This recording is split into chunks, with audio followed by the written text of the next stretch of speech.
ശ്രീ ഷോൺ ജോർജ്, വഖഫ് നിയമ ഭേദഗതി കൊണ്ടുവന്നപ്പോൾ കേന്ദ്ര ന്യൂനപക്ഷ കാര്യമന്ത്രി കിരൺ റിജിജു പാർലമെന്റിൽ പറഞ്ഞത് മുനമ്പത്തേതടക്കം വഖഫ് ഭൂമിയുടെ പേരിൽ ഈ ഉടമസ്ഥാവകാശത്തിന്റെ പ്രശ്നങ്ങൾ നേരിടുന്നവർ, പ്രതിസന്ധി നേരിടുന്നവർക്ക് ഒരൊറ്റ പരിഹാരം, അതാണ് ഈ കേന്ദ്ര വഖഫ് നിയമത്തിൽ വരുത്തിയിട്ടുള്ള ഭേദഗതി എന്നതാണ്. ആ ഭേദഗതിയിൽ ഏറ്റവും സുപ്രധാനമായ 3 വകുപ്പുകളിന്മേലാണ്, 3 വ്യവസ്ഥകളിന്മേലാണ് ഇന്ന് സുപ്രീം കോടതി നിർദ്ദേശമായി നൽകിയിരിക്കുന്നത് ഇത് നടപ്പാക്കരുതെന്ന്. അതിലൊന്ന്, ഉപയോഗം കൊണ്ടോ ഉത്തരവ് വഴിയോ വഖഫ് സ്വത്തുക്കളായിരുന്ന പ്രദേശങ്ങൾ അതല്ലാതാക്കരുത്, അതിനെ ഡീനോട്ടിഫൈ ചെയ്യരുത് എന്ന് പറഞ്ഞിരിക്കുന്നു. രണ്ടാമത്തേതായി, ആ കൗൺസിലിൽ അംഗങ്ങളെ തീരുമാനിക്കുമ്പോൾ എക്സ് ഒഫീഷ്യോ അംഗം, അതായത് പദവി കൊണ്ട് അതിന്റെ ഭാഗമാകുന്നവരെ മാറ്റി നിർത്തിക്കഴിഞ്ഞാൽ മറ്റെല്ലാ അംഗങ്ങളും മുസ്ലിങ്ങളായിരിക്കണം എന്ന് കോടതി പറഞ്ഞിരിക്കുന്നു. മൂന്നാമതായി, ഒരു പ്രദേശത്തിന്റെ, ഒരു തർക്കഭൂമിയുടെ ടൈറ്റിൽ തീരുമാനിക്കാൻ ജില്ലാ കളക്ടർക്ക് അന്വേഷണം നടത്താം. പക്ഷേ ആ അന്വേഷണം തുടങ്ങുന്ന സമയം മുതൽ അത് വഖഫ് ഭൂമി അല്ല എന്ന വ്യവസ്ഥ കോടതി അംഗീകരിക്കുന്നില്ല. അങ്ങനെ സുപ്രധാനമായ ഈ നിയമ ഭേദഗതി അപ്പാടെ കോടതി തള്ളിക്കളഞ്ഞിട്ടില്ല എങ്കിൽ പോലും സുപ്രധാനമായ 3 കാര്യങ്ങളിൽ സുപ്രീം കോടതിയുടെ നിർദ്ദേശം വന്നിരിക്കുകയാണ്. ഇടക്കാല ഉത്തരവായി അത് ഇറങ്ങാത്തത് അറ്റോർണി ജനറൽ അഭ്യർത്ഥിച്ചത് കൊണ്ട് മാത്രമാണ്. കേന്ദ്ര സർക്കാരിന്റെ താല്പര്യങ്ങൾക്കേറ്റ തിരിച്ചടിയാണിത് എന്നാണ് പ്രതിപക്ഷത്തിന്റെ വിമർശനം. എങ്ങനെ കാണും താങ്കൾ സുപ്രീം കോടതിയുടെ ഇന്നത്തെ ഇടപെടൽ? ആദ്യമേ നമുക്ക് ഈ വിഷയത്തിൽ കൂടുതൽ വാദം കേൾക്കും എന്ന് അറ്റോർണി ജനറലിൻ്റെ ഇടപെടലിന് ശേഷം കൂടുതൽ വാദം കേൾക്കുമെന്ന് പറഞ്ഞപ്പോൾ ഇന്ന് കോടതി നടത്തിയ ഇടപെടൽ അല്ലെങ്കിൽ അത് അവിടെ വന്നിട്ടുള്ള പരാമർശങ്ങളെ നമുക്ക് അങ്ങനെ തന്നെ വ്യാഖ്യാനിക്കാൻ കഴിയില്ല. ഡീനോട്ടിഫൈ ചെയ്യും എന്ന് പറഞ്ഞത്, അപ്പോൾ ഏതെങ്കിലും കോടതി ഉത്തരവുകൾ വഴി വഖഫ് ബോർഡിലേക്ക് നിയോഗിക്കപ്പെട്ടിട്ടുള്ള വസ്തുക്കൾ ഡീനോട്ടിഫൈ ചെയ്യുമെന്ന് പറഞ്ഞപ്പോൾ എനിക്കിവിടെ പറയാനുള്ളത്, അപ്പോൾ ഡീനോട്ടിഫൈ ചെയ്യാനുള്ള നിയമങ്ങൾ അവിടെ ആ ആക്റ്റിലുണ്ട് എന്ന് ഈ പെറ്റീഷണേഴ്സ് അവിടെ ഉന്നയിച്ചിട്ടുണ്ട്. അപ്പോൾ ഞാൻ പറയുന്ന കാര്യം ഇതേ ഉള്ളൂ. ഇവിടെ ഈ വഖഫ് ബില്ലുമായി ബന്ധപ്പെട്ട് ഏതെങ്കിലും തരത്തിൽ ഭരണഘടനാപരമായി ന്യൂനപക്ഷങ്ങളുടെ അവകാശങ്ങളെ കവർന്നു തിന്നുന്ന ഏതെങ്കിലും തരത്തിലുള്ള കാര്യങ്ങൾ അവർക്ക് ബോധ്യപ്പെടുത്താൻ, പ്രത്യേകിച്ചും ആർട്ടിക്കിൾ 25 ഉൾപ്പെടെയുള്ള കാര്യങ്ങളിൽ കൃത്യമായ ഒരു ബോധ്യപ്പെടുത്താൻ ഈ പെറ്റീഷണേഴ്സിന് കഴിഞ്ഞിട്ടുണ്ടോ? ഞാൻ വാദം കേട്ടില്ല, എങ്കിലും വാർത്താ മാധ്യമങ്ങളിൽ നിന്ന് കഴിഞ്ഞ കാര്യങ്ങളിൽ നിന്നും അവർക്ക് അത്തരത്തിലൊരു ബോധ്യത്തിലേക്ക് എത്താൻ കഴിഞ്ഞിട്ടില്ല എന്നാണ് എനിക്ക് വിശ്വാസമുണ്ട്.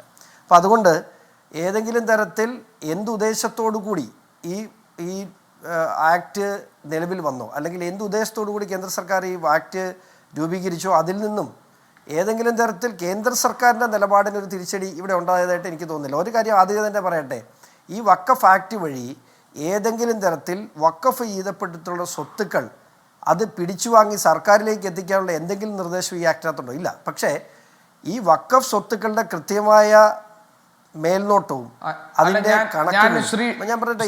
ഞാൻ ഇടയ്ക്കൊന്ന് പറയട്ടെ, ഈ തിരിച്ചടികളുടെ കാര്യം ചോദിക്കുമ്പോൾ ഒറ്റ കാര്യം ചോദിച്ചോട്ടെ. തിരിച്ചടിയുടെ കാര്യം പറയുമ്പോൾ ഇപ്പോൾ ഉദാഹരണത്തിന് ഒരു കാര്യം, ഇപ്പോൾ വഖഫ് തർക്കത്തിൽ ജില്ലാ കളക്ടർ തീരുമാനമെടുക്കുന്നു, അത് ഉചിതമാണോ എന്നാണ് കോടതി ചോദിച്ചത്. മാത്രമല്ല, അതിൽ ജില്ലാ കളക്ടർ അന്വേഷണം തുടങ്ങുമ്പോൾ തന്നെ അത് വഖഫ് ഭൂമി അല്ലാതായി മാറിക്കൊണ്ടാണ് അത് നിലനിൽക്കുക എന്ന് പറയുന്നതിനെ കോടതി അംഗീകരിക്കുന്നില്ല. രണ്ടാമത്തെ കാര്യം, ഈ ഉപയോഗം കൊണ്ട്, അതായത് ഈ രജിസ്ട്രേഷൻ ആക്ട് വരുന്നതിന് മുൻപ് തന്നെ, 1925 രജിസ്ട്രേഷൻ ആക്ട് വരുന്നതിന് മുൻപ് തന്നെ കാലാകാലങ്ങളായി വഖഫ് ഭൂമിയായി നിലനിൽക്കുന്ന ആ ഭൂമി, അതിന്റെ മേലുള്ള അവകാശത്തെ സംബന്ധിച്ച കാര്യങ്ങളിൽ അത് ഡീനോട്ടിഫൈ ചെയ്യാൻ പാടില്ല എന്ന് കേന്ദ്ര സർക്കാരിന് നിർദ്ദേശം നൽകിയിരിക്കുകയാണ്. ഇനി അടുത്തതായി, ഇതിലെ മുസ്ലിം അംഗങ്ങളെ കുറിച്ച്, അവിടെ അമുസ്ലിങ്ങളായ 2 അംഗങ്ങൾ വേണം എന്ന് പറയുന്ന വ്യവസ്ഥയിന്മേൽ ചോദിക്കുന്ന കാര്യം എന്താണ്? കോടതി ചോദിക്കുന്നത്, ഈ മുസ്ലിങ്ങളെ ഹിന്ദു എൻഡോമെന്റ് ബോർഡുകളിൽ ഉൾപ്പെടുത്താൻ അനുവദിക്കുമോ എന്നാണ് ചീഫ് ജസ്റ്റിസ് ഇതിന്റെ വാദം കേൾക്കുന്ന ഘട്ടത്തിൽ ചോദിച്ചത്. അതും കേന്ദ്ര സർക്കാരിന്റെ പ്രധാനപ്പെട്ട വ്യവസ്ഥകളിന്മേലുള്ള ഒരു തിരുത്തലാണ്, കോടതിയുടെ ഇടപെടലാണ്. പിന്നെ താങ്കൾ പറഞ്ഞത് ഇതിന്മേൽ വാദം കേൾക്കാൻ പോകുന്നുവെന്ന്. ശ്രീ ഷോൺ ജോർജ്, താങ്കൾക്കറിയാമല്ലോ, ഇന്ന് ഇടക്കാല ഉത്തരവ് ഇറങ്ങാൻ പോവുകയായിരുന്നു. അത് പറഞ്ഞുകൊണ്ടിരിക്കുന്ന സമയത്താണ് അറ്റോർണി ജനറൽ എഴുന്നേറ്റ് പറയുന്നത്, ഞങ്ങളുടെ ഭാഗം കൂടി കേൾക്കണം. അത് സ്വാഭാവികമായ ഒരു നിയമനീതിയുടെ ഭാഗമാണെന്നാണ് ഞാൻ മനസ്സിലാക്കുന്നത്. നാളെ ഒരുപക്ഷെ ഇന്ന് കോടതി നടത്തിയിട്ടുള്ള നിർദ്ദേശങ്ങൾ തന്നെയായിരിക്കും ഇടക്കാല ഉത്തരവായി വരാൻ പോകുന്നത്. നമുക്കറിയില്ല, എങ്കിലും അതിനുള്ള സാധ്യതകൾ ഏറെയാണ്. ഇതൊക്കെ കേന്ദ്ര സർക്കാരിന്റെ ഇടപെടലിനുള്ള തിരിച്ചടിയല്ലേ? അല്ല, ഞാൻ പറഞ്ഞത് സർക്കാരിൻ്റെ ഇടപെടലിൻ്റെ ഉദ്ദേശങ്ങളെ സംബന്ധിച്ച് ഒരു കോടതിയുടെ പരിഗണനയിലേക്ക് ആദ്യം വരുന്നത് എന്താ? പെറ്റീഷനാണ്. അവിടെ സർക്കാരിൻ്റെ വാദമുഖങ്ങൾ, ഇവിടെ കഴിഞ്ഞ കുറേ കാലമായി നടന്ന പ്രചരണങ്ങൾ എന്താണ്? ഇത് മുസ്ലിം സമുദായത്തിനു നേരെയുള്ള കടന്നുകയറ്റമാണ്. ഇപ്പോൾ കളക്ടറെ കുറിച്ച് പറഞ്ഞു. കളക്ടറുടെ അന്വേഷണം ആരംഭിക്കുമ്പോൾ അതിൻ്റെ ഏതെങ്കിലും തരത്തിലുള്ള അധികാരങ്ങൾ റദ്ദ് ചെയ്യപ്പെടുന്നു എന്നുള്ള ക്ലോസ് അതാണിപ്പോൾ ഇവിടെ ചർച്ച ചെയ്യപ്പെടുന്നത്. പക്ഷേ കളക്ടറുടെ അന്വേഷണത്തെ പൂർണ്ണമായി എതിർത്തവരാണ് ഈ പെറ്റീഷൻസ്. അല്ലെങ്കിൽ കളക്ടർക്ക് ഈ ആക്ട് വഴി കൊടുത്തിട്ടുള്ള ഒരു ജില്ലയിലെ റവന്യൂ അവകാശങ്ങൾ കളക്ടർക്കല്ലാതെ ആർക്ക് കൊടുക്കണമെന്നുള്ള ചോദ്യത്തിന് ഇപ്പോൾ ഉള്ള ഉത്തരം അവർ തന്നെ പറഞ്ഞത്. അപ്പോൾ അതായത് കളക്ടർ നടത്തുന്ന എൻക്വയറി തുടങ്ങുന്ന സമയത്ത് അത് ബാക്കിയുള്ള അതുവരെയുള്ള എല്ലാ കാര്യങ്ങളും അസാധുവാക്കിക്കൊണ്ട് കളക്ടർക്ക് തീരുമാനമെടുക്കാം എന്നതിനെ സംബന്ധിച്ചാണ് ഇവിടെ ചർച്ച ഉള്ളത്. പക്ഷേ അവിടെ കളക്ടറെ തീരുമാനിച്ചതിന് എതിരഭിപ്രായം പറഞ്ഞില്ല. ഞാൻ ഒരു കാര്യം മാത്രം ചോദിച്ചുകൊള്ളട്ടെ, ഈ ബോർഡിലേക്കുള്ള അമുസ്ലിങ്ങളുടെ അല്ലെങ്കിൽ മുസ്ലിങ്ങളല്ലാത്ത വ്യക്തികളുടെ അപ്പോയിൻമെൻറ്റ് സംബന്ധിച്ച് 49,000-ലധികം കേസുകൾ പെൻഡിങ് ഇരിക്കുന്നതിൽ 8,500, എൻ്റെ അറിവ് ശരിയാണെങ്കിൽ 8,500 കേസുകൾ മാത്രമാണ് മുസ്ലിം സഹോദരങ്ങളുടെ ഉള്ളത്. ബാക്കിയുള്ള ഇതര മതസ്ഥരെയാണ്. അവിടെ തിരുവിതാംകൂർ ദേവസ്വം ബോർഡിയോ ഇതും ആദ്യമേ മനസ്സിലാക്കേണ്ട, വഖഫ് ബോർഡ് എന്ന് പറയുന്നത് മഹല് കമ്മിറ്റിയല്ല, മതപരമായ കാര്യങ്ങൾ തീരുമാനമെടുക്കേണ്ട കമ്മിറ്റിയല്ല. ഇവിടെ ഇതര സമുദായങ്ങൾ പെടുന്ന നിരവധി ആളുകളുമായി നടക്കുന്ന ഒരു ഡിസ്പ്യൂട്ടിൽ പ്രോപ്പർട്ടി ഡിസ്പ്യൂട്ട് തീരുമാനമെടുക്കേണ്ട ഒരു സമിതിയിൽ അന്യമതസ്ഥര് വരുന്നതിൽ എന്താണ് തെറ്റെന്ന് എനിക്ക് മനസ്സിലാകുന്നില്ല. അവിടെ എങ്ങനെയാണ് ന്യൂനപക്ഷ അവകാശങ്ങൾ ചൂഷണം ചെയ്യപ്പെടുന്നത്? അപ്പോൾ ഇത്തരം കാര്യങ്ങൾ എന്ത് ഇൻറ്റൻഷനോടുകൂടിയാണ് ഒരു ലെജിസ്ലേഷൻ നടന്നിട്ടുള്ളത്? ആ ഇൻറ്റൻഷൻ ഓഫ് ദ ലെജിസ്ലേഷൻ അത് കോടതിയുടെ മുമ്പിൽ അവതരിപ്പിക്കാൻ കേന്ദ്ര സർക്കാരിന് കൂടുതൽ സമയം ചോദിച്ചു. അത് ബോധ്യപ്പെടുത്തി കഴിയുമ്പോൾ ഈ ഇപ്പോൾ പറഞ്ഞ പരാമർശമായിരിക്കില്ല കോടതി എന്നാണ് എൻ്റെ വിശ്വാസം. അല്ല, അവിടെയാണ് കോടതി പിന്നെ എന്തിനാണ് ഇങ്ങനെ ഒരു ചോദ്യം ചോദിച്ചത്? മുസ്ലിങ്ങളെ ഹിന്ദു എൻഡോമെന്റ് ബോർഡുകളിൽ ഉൾപ്പെടുത്താൻ അനുവദിക്കുമോ എന്ന് ചീഫ് ജസ്റ്റിസ് ചോദിക്കാൻ ഇടയായ സാഹചര്യം എന്താണ്? ഇത് മതപരമായ ഒരു കാര്യം അല്ലെങ്കിൽ ഇത് വിശ്വാസവുമായി ബന്ധപ്പെട്ട ഒരു കാര്യം അല്ലെങ്കിൽ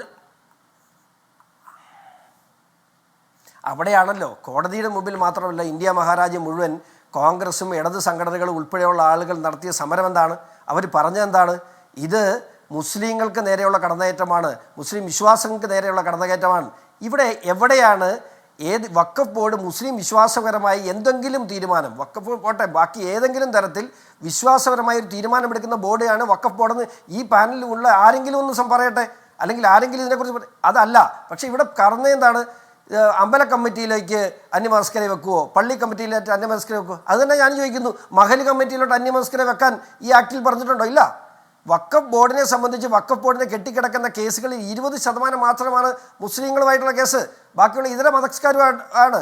അവിടെ പോയി അവിടെ ചെല്ലുമ്പോൾ സ്വാഭാവിക നീതി എന്ന നിലയിൽ ഇതര മതസ്ഥരായ ആരെങ്കിലും പറയും. എന്നാൽ പോലും അവിടെ ഭൂരിപക്ഷം എന്ന് പറയുന്നത് ഇസ്ലാം സമൂഹത്തിൽപ്പെട്ട ആളുകളാണ്, ഭൂരിപക്ഷത്തിനാണ് തീരുമാനം. പക്ഷേ അവിടെ ഇതര സമുദായത്തിൽപ്പെടുന്ന ഒരാളുണ്ടാകുക എന്ന് പറയുന്നത് അതൊരു നീതിയല്ലേ? മറ്റുള്ള അവിടെ പ്രശ്ന പരിഹാരത്തിനായി എത്തുന്നവർക്കുള്ളൊരു നീതി കൂടിയല്ലേ അത്? അതെന്താ ആവശ്യത്തെ ചിന്തിക്കാത്തേ?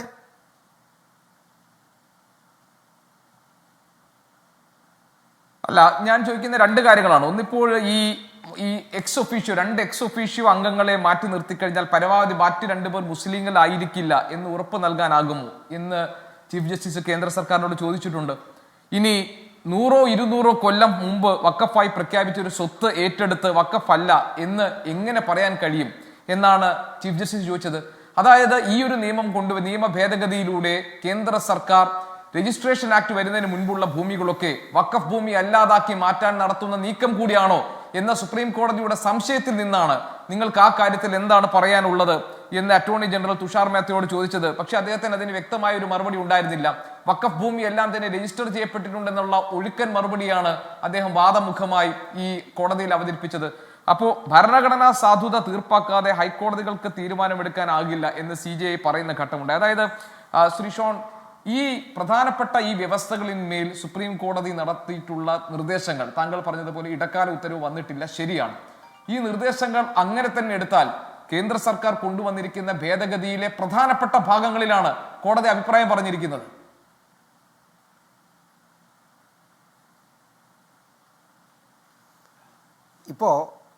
ഇപ്പോൾ സൂചിപ്പിച്ചൊരു കാര്യം, ഈ 2 വ്യക്തികൾ അവിടെ വരുമ്പോൾ അല്ലെങ്കിൽ ആ ബോർഡിലേക്ക് വരുമ്പോൾ, എനിക്ക് ആ ചോദ്യം ഒന്നുകൂടെ ആവർത്തിച്ച് തന്നായിരുന്നു. ആ ബോർഡിലേക്ക് വരുമ്പോൾ അവിടെ തുല്യനീതി എന്ന് പറയുന്നത് എനിക്ക് മനസ്സിലാകുന്നില്ല. അതിനകത്ത് എന്താണ് പ്രശ്നം ഉണ്ടാകുന്നത്? പിന്നെ രജിസ്ട്രേഷനെ സംബന്ധിച്ച് ഇപ്പോൾ ചോദ്യത്തിന് മറുപടി പറയാം. രജിസ്ട്രേഷനെ സംബന്ധിച്ച് 1954 വഖഫ് ആക്ട് ഇന്ത്യയിൽ ആദ്യമായി നിലവിൽ വരുന്നത്. അന്നും ഈ രജിസ്ട്രേഷൻ ബാധകമായിരുന്നു. 1995 ഇതിലും ഈ രജിസ്ട്രേഷൻ ബാധകമായിരുന്നു. അന്നൊന്നും രജിസ്റ്റർ ചെയ്യപ്പെടാതെ. ഈ മുനമ്പത്തിൻ്റെ കാര്യത്തിലുള്ള വിഷയം എന്താണ് അതും കൂടെ പറഞ്ഞു പോട്ടെ. 1950 സിദ്ദിഖ് സേട്ട് ഈ വസ്തു ഫാറൂഖ് കോളേജിന് ദാനമായി നൽകുന്നത്. കഴിഞ്ഞ ദിവസം കോഴിക്കോട് ട്രിബ്യൂണലിൽ ചോദിച്ച ചോദ്യം ഇത് തന്നെയാണ്. 1954 വഖഫ് ആക്ട് വന്നിട്ട് നിങ്ങൾ ഈ 50 വർഷക്കാലത്തിനിടയിൽ പോലും എന്തുകൊണ്ട് ഈ വഖഫ് ബോർഡിൽ ഈ ഭൂമി എന്തുകൊണ്ട് രജിസ്റ്റർ ചെയ്തില്ല? 2019 മാത്രമാണ് മുനമ്പം ഭൂമി വഖഫ് ആക്ടിൻ്റെ പേരിൽ വഖഫ് ട്രിബ്യൂണലിൽ രജിസ്റ്ററിൽ ഉൾപ്പെടുത്തിയത്. അപ്പോൾ എന്തുകൊണ്ട് ഇത് പറ്റിയില്ല? അപ്പം ദീർഘകാലമായി പൊസഷൻ മറ്റുള്ള ആളുകളുടെ ഇരിക്കുന്ന വസ്തുക്കൾ പോലും ക്ലെയിം ചെയ്യാനുള്ള ഒരു പ്രൊവിഷൻ അവിടെ ഉണ്ടെങ്കിൽ അത് കളഞ്ഞേ പറ്റുള്ളൂ.